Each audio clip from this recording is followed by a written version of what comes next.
almost on over. Good afternoon, dear Lord. Thank you for the blessing of the Longview Pioneer Alliance and the nearly 100 years of service that we have given to this community.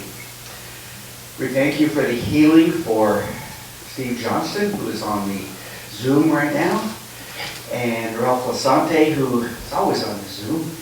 We also ask that you would be with anybody else in this club that's not feeling so well, that you would help lift them up and bring them back to our fellowship. We ask you to bless this food to our bodies. In Jesus' name, amen.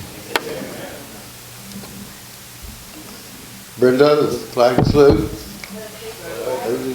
To the flag of the United States of America and to the republic for which it stands, one nation, under God, indivisible, with liberty and justice for all. Marilyn, the song.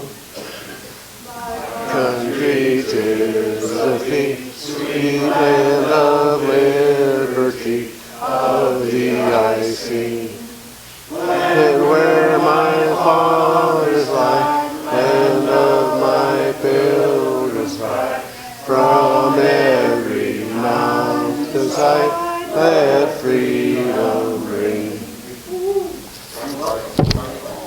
President Floyd, fellow Lions, and guests. And we do have some guests today. First of all, Brenda Kobayashi is with us again. Yay! And then Rosie's got a guest, and Greg has a guest. President Lloyd, fellow Lions and guests, I'd like us to give Diane Smith a warm welcome to the Lions Club and to the community. She's only lived in Longview for just a little over a year, so welcome.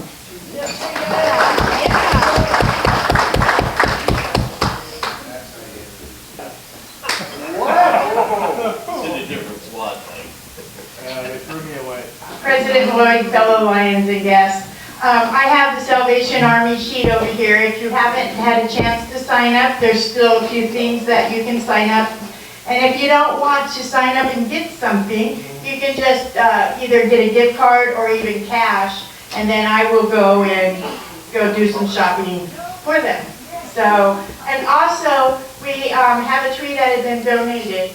And if anybody has any extra decorations or lights or anything like that, that would be appreciated. And everything needs to be turned in by next Tuesday. Thanks. Oh gosh. President Lloyd, fellow Lions and guests, well, I have a happy dollar because Cindy Sessions and I actually conjured this little party out for the ladies. We had 24 Lion ladies yesterday together, and we all just loved it. It was just a wonderful day. What was the other dollar for? You got me so distracted. Oh, I know. I see Lion Rex Boswell here, and I just wanted to thank you, Rex, for heading up the Christmas lights at Lions Island. They are beautiful. Beat us to it. And there's my 50 cents since I don't have any lion attire on. You mean the lady that's in charge of selling it? Here. How about Lion Mark? Here you go.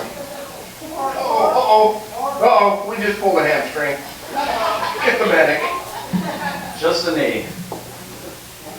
President Lloyd, fellow Lions and guests, first dollar is a thank you to all the workers for Walk and Knock. Greatly appreciated. We covered a lot of ground, got a lot of food. I think Greg will probably have an update for us here in a little bit.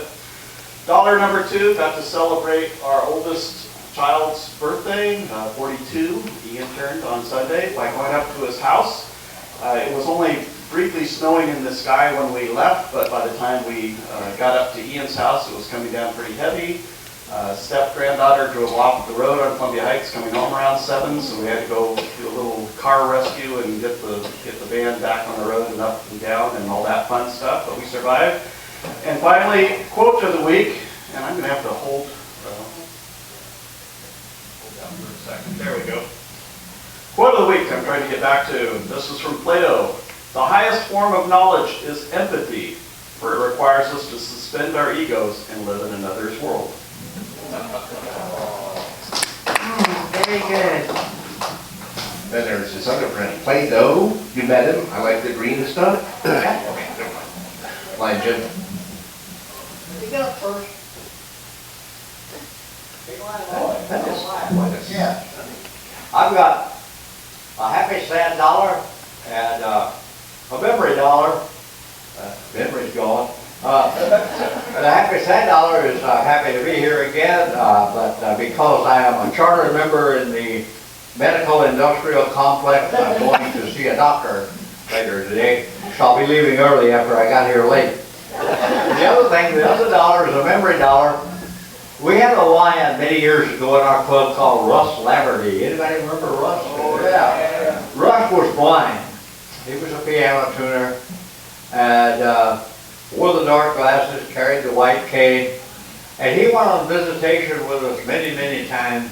I was running for district governor at the time, and we had him a big badge made and said, he was the driver in case we all got drunk.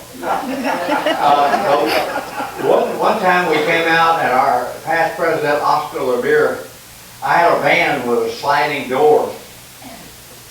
And Oscar was getting in the van in the front door and had his hand on the ledge.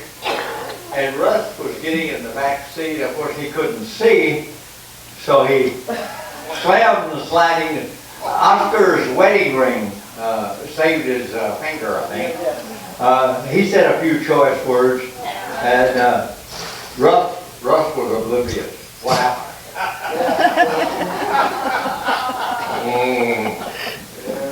That's loud.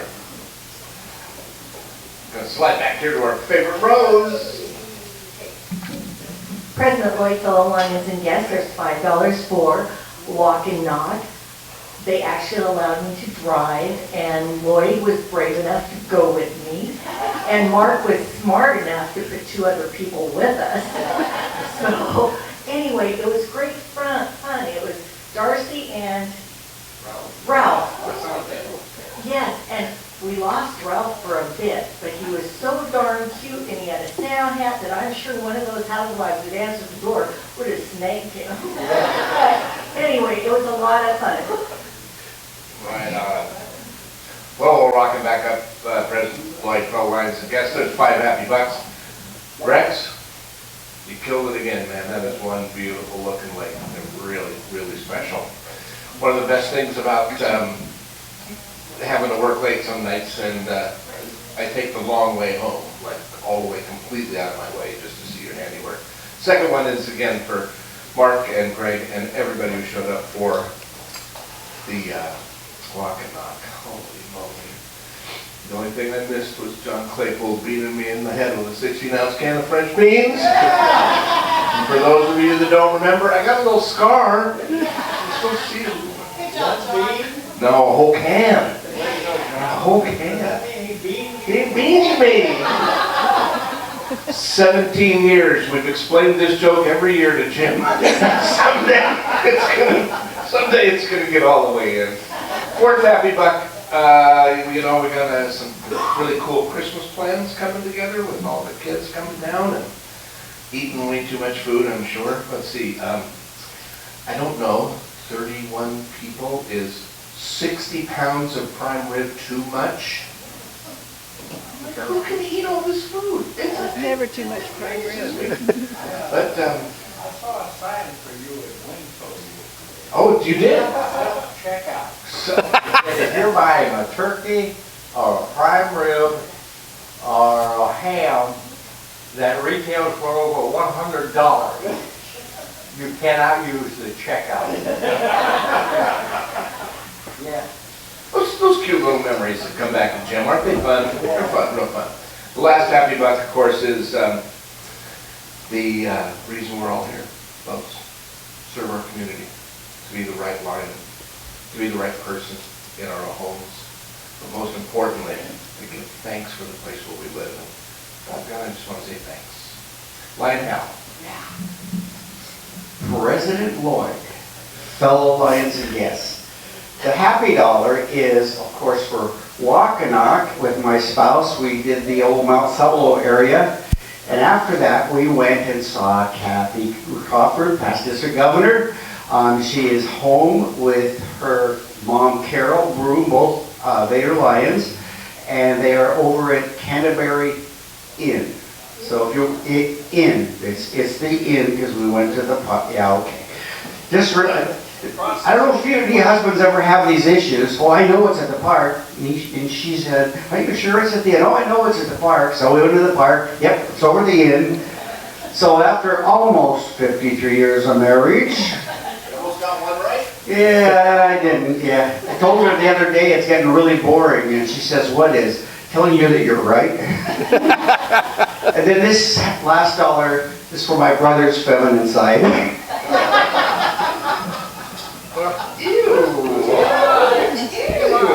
Hey, before we get to Lion Cindy, handed me a little note, little update on Paul Spears. He is having some health issues. He's got some extra heartbeats, so he's staying home to be safe. So everybody, let's pray that he skips a beat. Wait a minute, that's not the right way to say that one. Let's hope that he moderates his heartbeat regimen. How about Lion John Claypool? President Lloyd, fellow Lions and guests, my first comment is in regard to Stephen Merrill and Patterson's greener grass.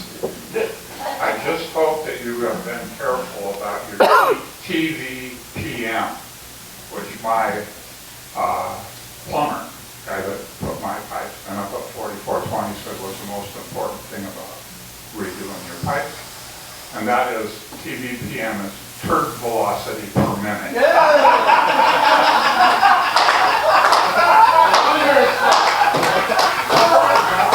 So I hope that you got upset.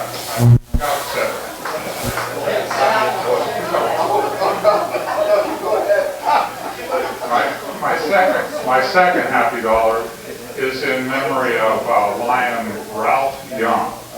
And again, we had, when I came into the club, we had so many guys that were just the best examples, the best, well, they just were what you needed if you were a young guy coming in. We have plenty of that. We are well stocked up on the old guys, that's for sure. Where else are we going? We're saving you for a little bit. I'm gonna let you ferment. I am great. God help me. President Lloyd, fellow Lions and guests, happy baller. Continue what Mark was saying. We had a tremendous turnout from the club, and everybody did a tremendous job getting all of the foodstuffs in. And again, our club or our area had more food collected than anybody else. All right. So that's pretty good.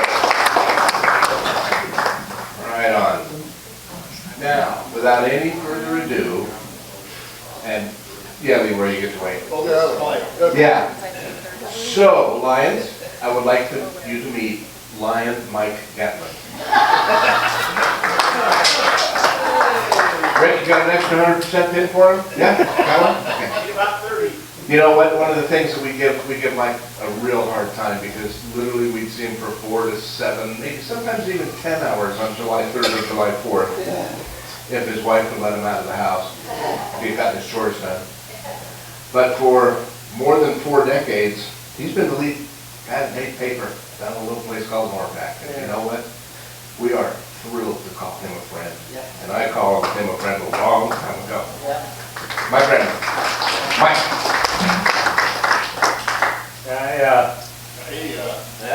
Excuse me. President Lloyd, fellow Lions and guests.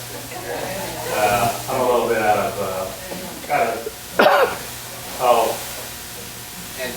and camp.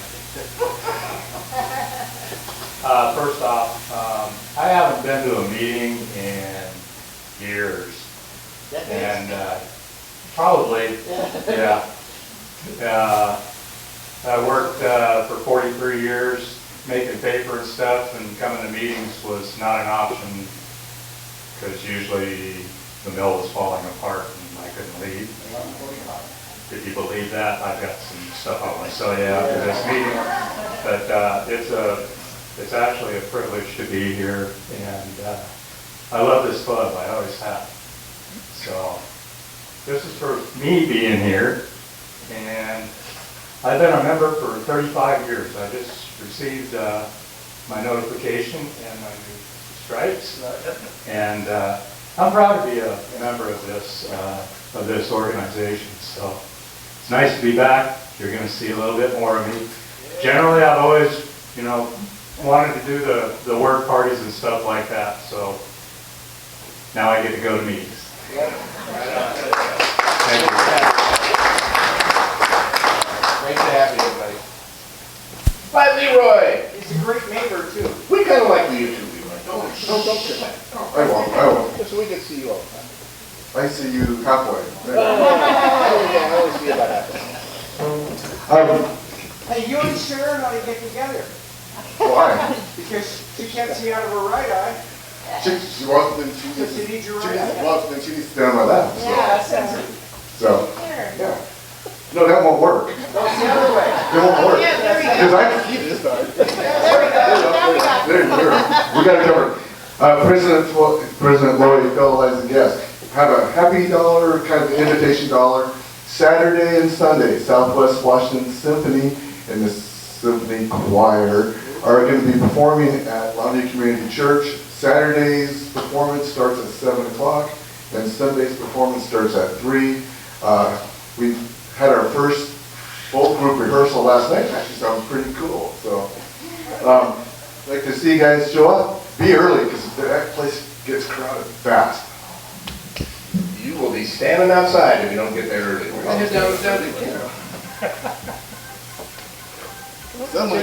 That's not your phone, right, Lloyd? No. That's really not your phone, is it, President Lloyd? No? No. Need to borrow a buck, Lloyd? Yeah. But again, on their own. President Lloyd, fellow lions and guests, 3 happy bucks. One is Marty and I are tickled pink to be back home. 5 weeks ago, we went to Homestead, Florida. This past Friday at 7 o'clock in the morning, we got on a plane at 81 degrees. We came in Seattle at 1 o'clock in the afternoon, and it was 29 degrees. Something is wrong with this picture. Anyhow, we're tickled pink today, had that back. I'm very tickled for the remainder of the $3 to be able to present a special guest speaker today for somebody that's very special. Thank you. You betcha. And look, Lion Lloyd's not gonna make me give him a buck, right? Thank you. Anybody else want to say anything? Okay, be that way. Lion Lloyd, I guess it's up to you. All right. Okay, now we turn the meeting over to Kim Patero and he'll introduce our speaker today. Fellow lions and guests, I have the great honor and the privilege to introduce to you a lady who is a lady among ladies. She has done some amazing things in her career, and Kris and I go way, way back. That's when she was young. Sorry, sir. Anyhow, the guest speaker today is somebody that has really filled a lot of promises and a lot of dreams. She's done a terrific job, and she is now becoming the assistant manager and soon to be city manager of the city of Longview. Kris makes a comment and commitment to get something done, and it gets done. Today we're going to listen to some of the things that Kris has got going now, and for the pride and the joy that you as citizens of Cowlitz County can pay attention to, she does a terrific job. I present to you the one and only Kris Swanson.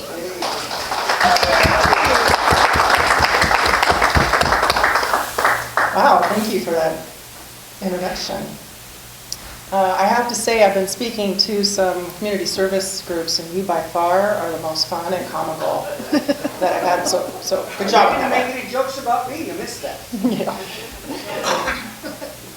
So like Ken said, my name is Kris Swanson, and I work currently for the city of Longview. I've been in front of this group before. It's been many years. And when it was as county auditor, I'm sure, talking about election-related items.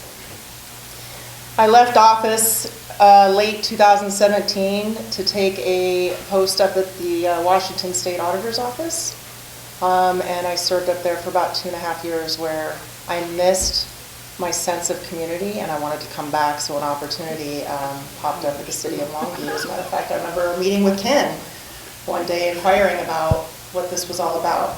And so I've been there almost 3 years. It's been very interesting. It's been a lot of things going on. When I started, March 1, 2020, it was Operations COVID ever since then. So I was kind of thrown into the fire, but I had a pretty extensive background in local government, so I was able to hit the ground running.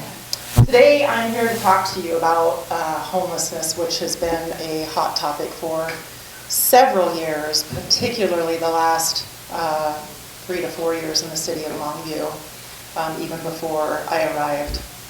And I think all of you have experience with seeing it. It's exploding, whether you're here or in Portland or Seattle or probably Florida. Homelessness really is a national crisis. And I'm going to talk a little bit about what I think is happening and those contributing factors, as well as some of the impacts. But I'm going to primarily focus on a 3-year journey with the city of Longview. Okay, next slide. Y'all know what this shelter is called, right? Yeah. So this was back in the summer of 2019.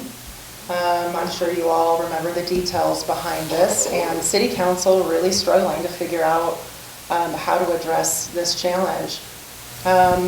You know, the speculation is that a lot of the individuals that you saw outside unsheltered were primarily or possible residents of the Love Overwhelming Low Barrier Shelter that was next door to the courthouse that I worked in.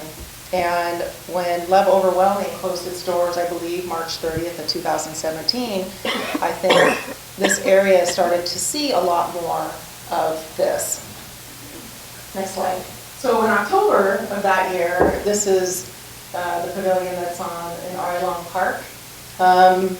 You know, you started to see more and more of it. It was in the parks, and City Council was making decisions at that point about banning public camping in parks and also imposing a curfew, and we still have that to this day. Next slide. And then pretty soon, this is City Hall. I'm sure you all remember what happened. If you ever drove by, next slide, you'll see another one. And this went on for, you know, several months. And I have to tell you that when I interviewed for the current position I'm in, I interviewed on December 18th, 2019.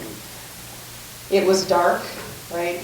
I drove up in the parking lot, and my headlights hit this, and I sat in my car for a while.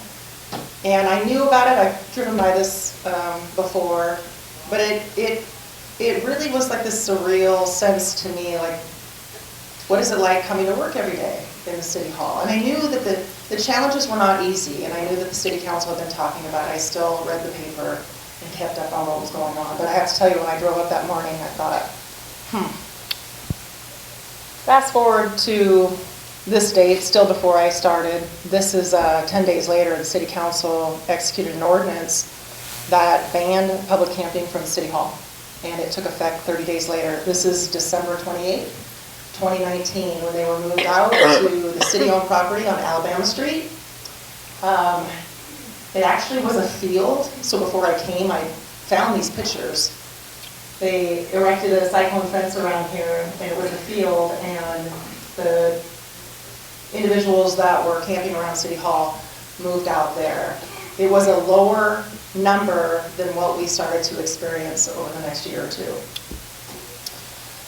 So a little bit of background. When they moved them out, they had developed what they called an ad hoc siting committee. This is where I came in. I actually hit the first meeting or two before I started with the city. And this ad hoc siting committee was comprised of the county, city of Longview, and city of Kelso, and members were to get together and evaluate other properties to move these individuals, because the idea was to rotate them every 90 days. As a matter of fact, there's still a sign out there that says March 30th, 2020. So they continued meeting up and through June before it was disbanded. I can tell you, taking part in that meeting, or those meetings, there were 14 parcels or pieces of property that were considered. And at the end of those meetings, not a single one was going to work. You know, a lot of people will come out in full force depending on where the location is when you say a homeless encampment. And I found my experience with this too is nobody wants a homeless encampment in or around their neighborhood. Nobody wants a gun range, and nobody wants a landfill either. Yeah. Those are my experiences. So in March 2020, I start March 1, and COVID hits. And so now we have a challenge and an issue where we're not really allowed to move individuals because of the pandemic. It was a public health emergency, and so now we're stuck trying to address the pandemic as well as consider this situation. And then throughout that summer, every entity was dealing with the pandemic, and we're all trying to work together. But we were still addressing what were we going to do. And the idea back then, we called it a one-year hosted pilot project, where the county was going to utilize document recording fees to help fund a project that was secure and hosted and managed. We'll often refer to as either hosted or managed environment. We worked through that for months and months, and in December, the county and the city had a joint meeting. And they kind of knocked some things out, but there really was no resolution. That was my recollection back in at the end of 2020. A few months later, the city wanted to do something, and so we executed an interlocal agreement through informal discussions with the county, and had an attachment that gave a timeline and some highlights on what a one-year hosted project would look like. Next slide. And I should say, to that point, we changed our own code, which the code, it's chapter 79 or 729, and it's titled Hosted Homeless Encampments. And in that code, anyone could approach the city, apply for a permit to have a hosted encampment, if you will.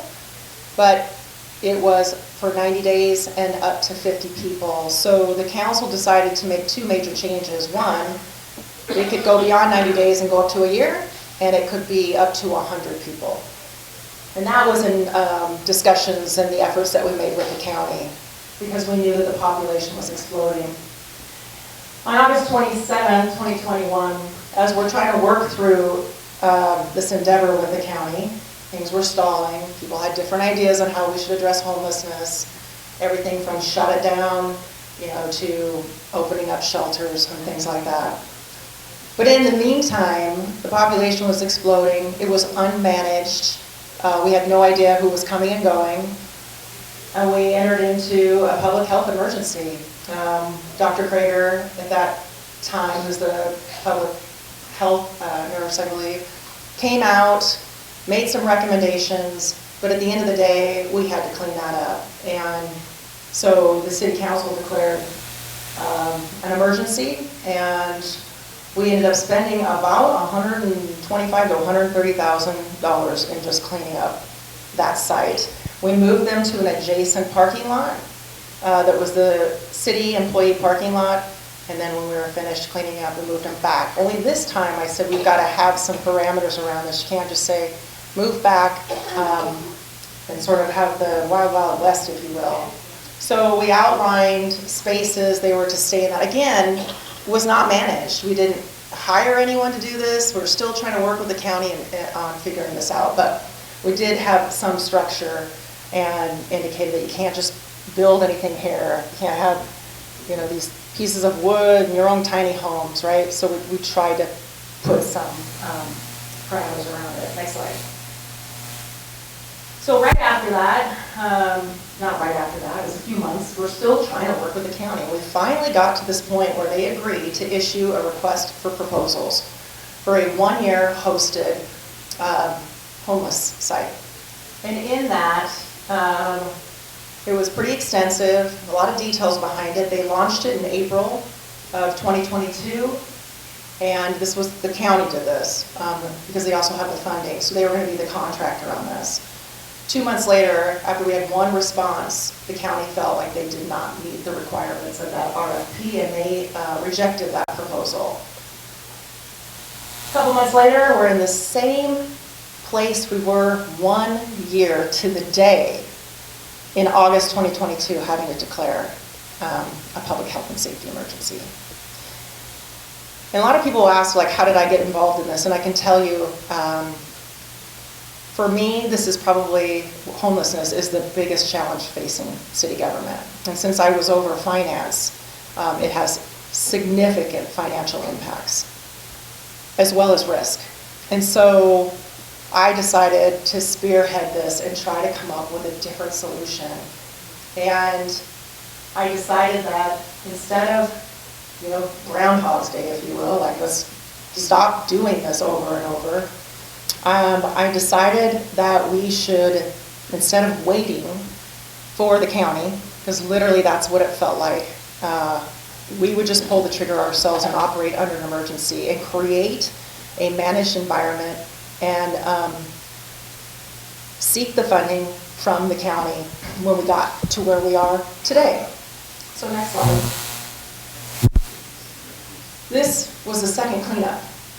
This is one of the entrances. You literally could not make your way through. Our chief of police, who's fantastic, Robert Huda, we met probably daily or talked daily about what was going on out there. And one of the things we tried to achieve when we had the encampment was at least to have a path in and around. We'd go and we'd tell residents, you're out, the 12 by 12 space, you got to stay in here, we've got to have this route for emergency response. But even that was challenging. So we end up with this, and I will tell you, go ahead, next slide. I like always to talk about some of the impacts of unsheltered homelessness, something we've seen. And clearly we're seeing an increase of individuals living out on the streets. I think we're seeing a significant increase in people living in their vehicles. And that's a solution we discuss when we refer to that as something called safe parking. We need that. We have more than most of us. You just drive around the city or even the county. I know that you see, right? We need to work on a solution to that and to be able to provide them the same hygiene that we are with what I'll talk about in a minute, Hope Village. So aside of the increased visibility, like I said, increased solid waste and biohazard, we spent far more in that second cleanup than we did the first one. Like the first cleanup, we had over 108 tons of solid waste. And we had more than that on the second one. We also had illegal dumping, and I will say that even well-intended members of our own community would bring down items that they thought they were donating and food, and what happens is that food becomes waste and attracts rodents. The items they were donating weren't necessarily things that the individuals down there could use, and so that added to the solid waste that we were having to dispose of. And I think we've seen an ever-increasing, and this is across the country, is an increase in what we refer to now as behavioral health or mental health crisis. None of us are really equipped to deal with these, and we have a severe shortage of mental health beds. Western State, last time I checked, had a 6-month wait, and when somebody is mentally ill, it's really difficult to sit there and figure out what you're going to do for 6 months and wait for them. Next slide. What's contributing to these impacts is we have a severe shortage of shelter space. We have a wonderful organization, the Community House on Broadway, CHOB. We also have CORE, and they have a facility by the hospital that they refer to as CHESS for medically fragile. We also have the emergency support shelter. most of the time, those shelters have this many beds. We have a lack of shelter beds. And that's a problem that we're going to have to figure out what we're going to do about whether we can spin up some extra beds.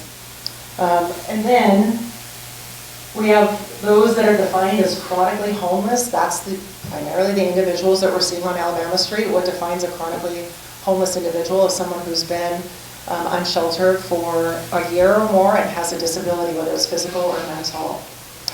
They tend to be the more challenging population and don't always sort of fit the mold into like the current shelters that we have. A lot of this is, exacerbating our homeless response team. One of the things that City Council decided as a policy change was to add the behavioral health unit to Longview Police Department. So the BHU, they're not armed officers or individuals, but they're more or better equipped to deal with a mental health crisis than, say, an officer. And so we decided to augment LPD with this unit, and it has been fantastic. We have 4 individuals now, and we're scaling up with 2 more because of additional federal funding that we received. Barriers to accessing services. I started to visit the camp quite a bit and learn about these individuals and their stories. And you would be surprised how many of you have had to apply for Social Security. Was it easy? Was that process easy? Only 2 of us. Yeah, so if you can imagine these individuals trying to navigate that when you already know how difficult it is. Honestly, what I found surprising is a lot of these individuals, in order to get a job, they need an ID. And a lot of them don't have an ID. And they don't have the documents to get an ID. So we spend a lot of time with Department of Licensing and figuring out ways that we can get them an ID. It's simple things like that that I actually found surprising. Okay, next slide. So, in August, I thought we have to have a different approach. I don't want to keep doing this over and over. It's costing the city and taxpayers a lot of money. And so we decided on a different solution. We went to visit the city of Vancouver, and this is where we landed on the pallet homes. No, they're not made of pallets. They should have come up with a different name. But we went to visit the city. They had 2 what they called safe stay sites at the time, and they had a safe parking. It was an old C-Tran station, and it's very large, and it was full. And when I went there during the day, it looked pretty empty. And so when I asked the outreach coordinator how many spaces they had available, she said 1. And I said, well, but it looks so empty. And she said 75% of the people that stay here in their vehicles have a job and they work during the day. The different approach was that we have those 3 shelters I told you about, but they tend to be congregational, right?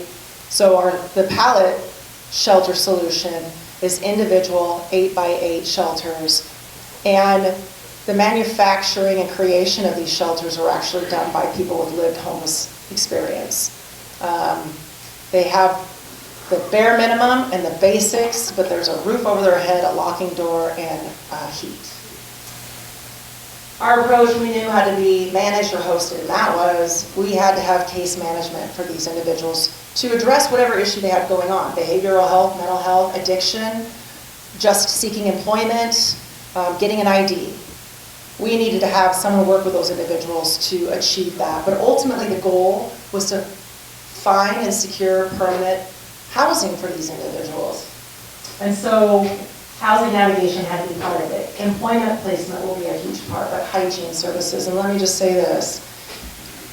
I can't even imagine what it would be like to try to find a job when I probably didn't get a good night's sleep, because I don't know about you, but it's 20-some degrees outside. I don't know how well I would do. These individuals don't want to leave their stuff. A lot of it gets stolen. They don't have access to showers, so they probably don't smell very good. And their clothes are probably dirty because they don't have laundry services. All of that doesn't make for a good situation in someone trying to obtain employment. let alone have an address for an employer to get back to you, those type of things. So, out of that was born Hope Village. Part of a charge by City Council on August 23rd, I will never forget that meeting, was we declared a public health and safety emergency, and staff was directed to immediately remediate and clean up that area. In addition to that, the council charged us with evaluating every city-owned property up against a criteria to be at a different site. You know, did it need to still be out on Alabama Street, or were there other areas we could put it? We were also charged with selecting some sites, putting a budget to that, finding a host, and then drawing up agreements to send to the county in order to receive document recording fees. We were given 16 days. And I will tell you that the team I put together did a fantastic job of pulling as much as they could in that 16 days. And on September 8th, we had a very large council meeting. Many of the community members attended, including businesses, because on that list were city-owned properties that were downtown. On September 22nd, the council ultimately decided to keep the site where it is and to order pallet shelters. So in a matter of 2.5 months, we were able to create what's called Hope Village. But I will say it was August 15th where I made a phone call to the Salvation Army, and I'm very grateful for them. I had been reaching out to organizations that I knew had the experience to host a community like this, had the background, had the infrastructure, because they needed to scale up in 3 months. Salvation Army, I wasn't sure anyone could do that. But on this call, I was hooked up with what's called Mission Impact Team, MIT. And I didn't know what I was about to get into on a virtual meeting. But I remember Major Jonathan Harvey, who's of the Northwest Division. He'll be down here next Tuesday. I didn't know this guy from anyone. And he said to me, Christina, what's your name? What's your title? And what do you have to do with homeless? What's your role in all of that? And I remember just firing back answers as fast as I could and where we were at. And I ended up telling probably a 15-minute story. And at the end of all of that, he said to me, well, I think the Salvation Army can help the city of Longview. And I'll never forget that. And that was pivotal on our success in opening up one of these communities. So on Tuesday, December 13th at 10 a.m., we're going to have a ribbon cutting. And a few days later, we're going to move in about 50 people that we hope that we can help, assist them with housing, and or whatever needs that they might have, whether it's employment placement or behavioral health issues. I can tell you in the research on these kind of communities and providing those basic needs, the success rate is pretty incredible. It's far more than what we have right now. The Salvation Army's got a great track record. This is not new to them. Homelessness is their mission. So I am excited to see what they're going to be able to do. I can tell you that the first pallet shelter opened up in the city of Vancouver on Christmas Eve last year. In their 6-month progress report, they had placed 30% of those individuals that come and go into permanent supportive housing. They had a 30% reduction in calls for service in that area. That's EMS and police. And they had placed several individuals into employment. That was a 6-month progress report. I'm excited to see what their 1-year progress report will be after this month. So, with Hope Village, there are rules. This is a drug and alcohol-free community. Individuals will be assigned these shelters that are basic. They're 8x8. They have 1 bed in there. They have a small heater in the wall. They have 1 light, and they have 1 plug-in. We also brought in hygiene stations that do provide for showers. We have 3 showers and 4 toilets out there.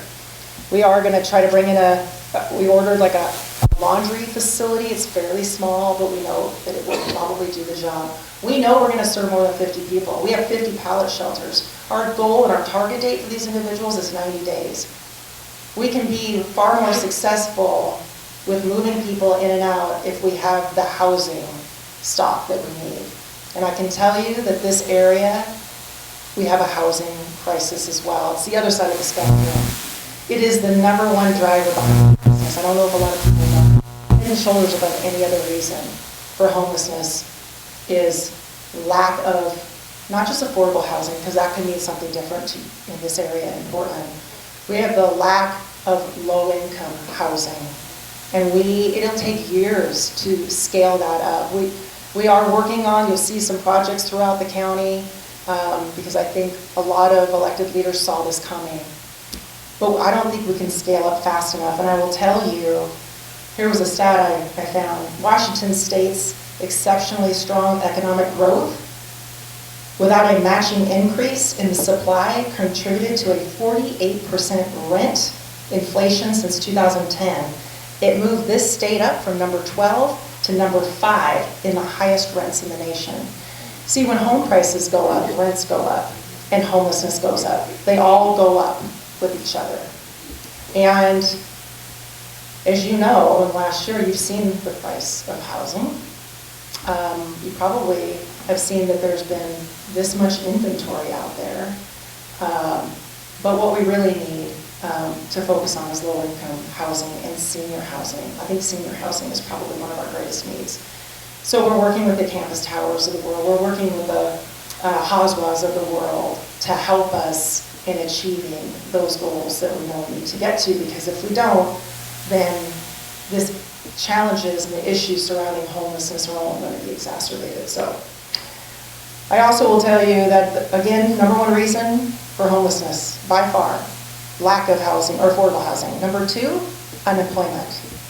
#3, poverty. #4, mental illness. And #5, substance abuse. A lot of people think the reverse on those. They think that substance abuse is the driver behind homelessness, but the research just doesn't say that. There's research also that will say a lot of people enter homelessness without ever having addiction, and then they do become addicted because it becomes a coping mechanism. Regardless, I think we need to do everything we can to help these individuals that are willing to come into a community like this and work with a case manager, and their #1 goal has to be to retain stable housing.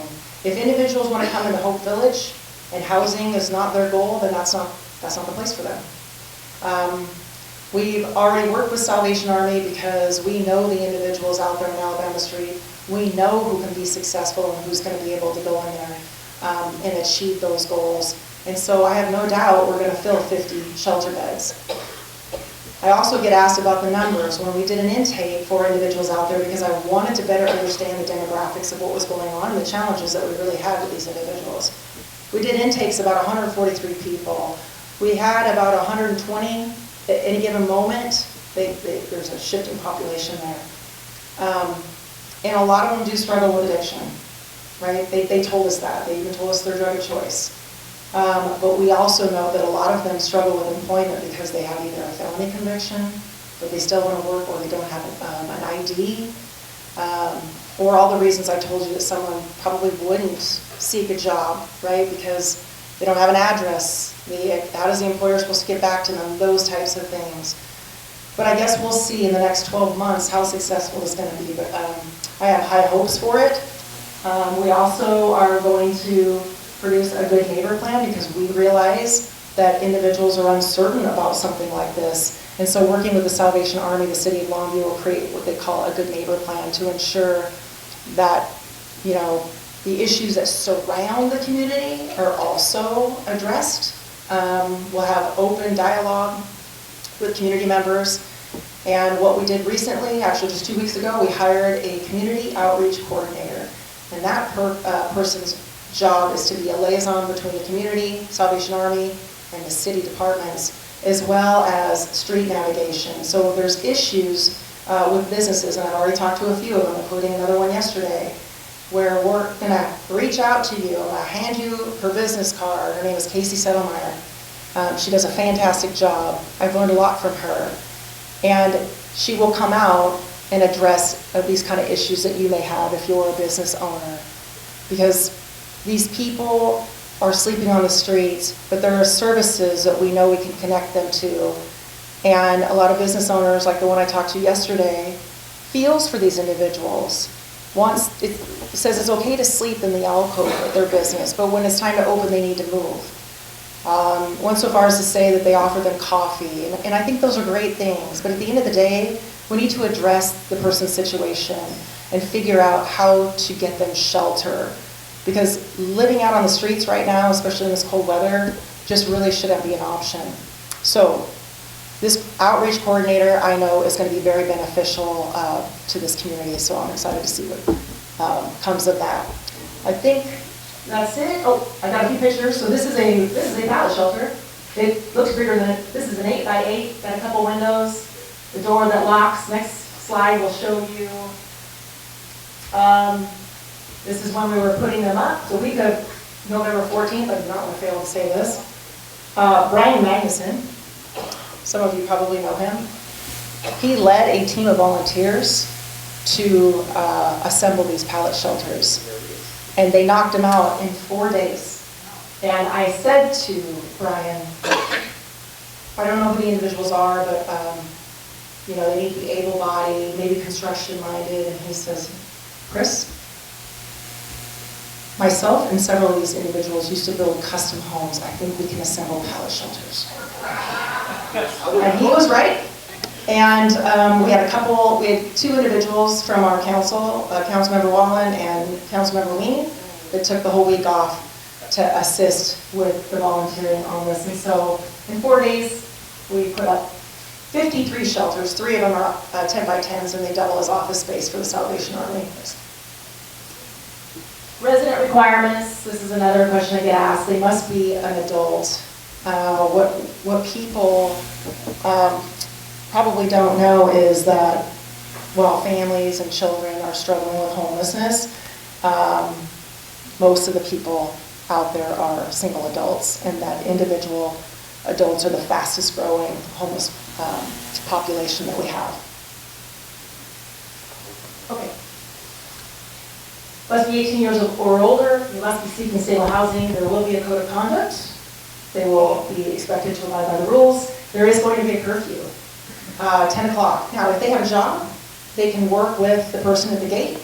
That's going to be okay, but we expect them to abide by that. No visitors going in and out except for the community rooms and those service providers that need to come in. And we will expect them to contribute to this community as well. Next slide. Some of the measures of success is the last slide, because we want to be able to measure how well we're doing and the outcomes of this. And number one is the number or percentage of people that we're able to place into permanent housing. Length of stay, reduction in crime or calls for service on our police and EMS. Also reduction in demand on public and private services. So our ER is exacerbated by this. I've been meeting with the hospital, like we all are struggling with the same things. We will be surveying, the survey feedback that we get from local businesses and neighborhoods, and a lot of this will come through our community's outreach coordinator, and then of course working hand in hand with our other local service providers, because we know that we'll need to connect the individuals in this community with them. So for that, thank you. First, thank you. And if anybody has any questions or concerns they'd like to talk to Kris about, she works for the city, so she's got all afternoon she can spend with you. Kris, we thank you very much for the presentation. And with that, you have the honor of becoming a Pioneer Lion. And Do they know that we were Kiwanians together too? shh, be quiet. And also, you have a mug that you need at city council meetings full of something to calm your nerves. Thank you very much. We appreciate your participation today. And thank you for your service, especially on the homeless issue.